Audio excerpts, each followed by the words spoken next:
George കുര്യന് കേന്ദ്രമന്ത്രിസ്ഥാനം നൽകിയതിലൂടെ ബി.ജെ.പി. കേന്ദ്ര നേതൃത്വം എന്താണ് നീക്കം നടത്താൻ പോകുന്നത്? അപ്പോൾ കേന്ദ്രമന്ത്രിസ്ഥാനം അപ്രതീക്ഷിതമാണ്. ബി.ജെ.പി. ദേശീയ നേതൃത്വത്തിൻ്റെ ലക്ഷ്യമെന്ന് പറയുന്നത് വരുന്ന നിയമസഭാ തെരഞ്ഞെടുപ്പിൽ ക്രൈസ്തവരിലേക്കുള്ള പാലമാണ്.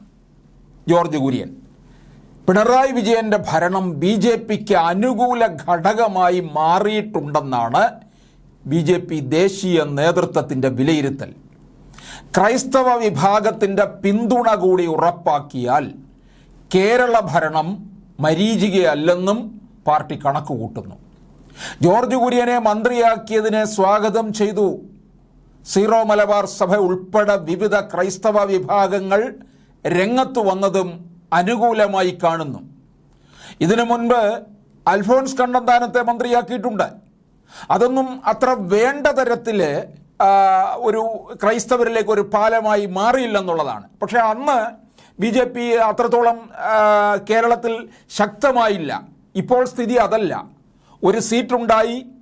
അതിനോടൊപ്പം തന്നെ പല നിയമസഭാ മണ്ഡലങ്ങളിലും ഒന്നാം സ്ഥാനത്ത്, മിക്ക മണ്ഡലങ്ങളിലും രണ്ടാം സ്ഥാനത്ത് നിൽക്കുന്നു.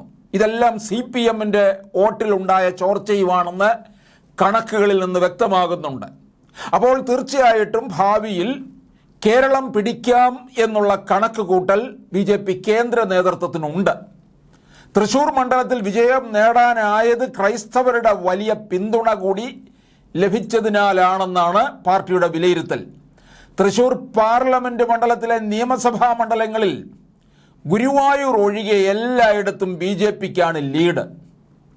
ക്രൈസ്തവ വിഭാഗങ്ങൾ ഏറെയുള്ള ഇരിങ്ങാലക്കുട, തൃശ്ശൂർ, ഒല്ലൂർ എന്നിവിടങ്ങളിൽ വലിയ ഭൂരിപക്ഷമാണ് സുരേഷ് ഗോപിക്ക് ലഭിച്ചത്.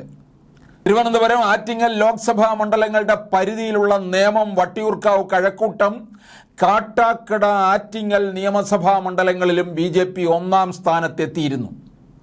ക്രൈസ്തവ വിഭാഗങ്ങൾ താരതമ്യേന കുറവുള്ള ഈ മണ്ഡലങ്ങളിലെ ഒന്നാം സ്ഥാനം നിലനിർത്താൻ ക്രൈസ്തവ പിന്തുണ കൂടി അനിവാര്യമാണെന്നാണ് പാർട്ടിയുടെ വിലയിരുത്തൽ.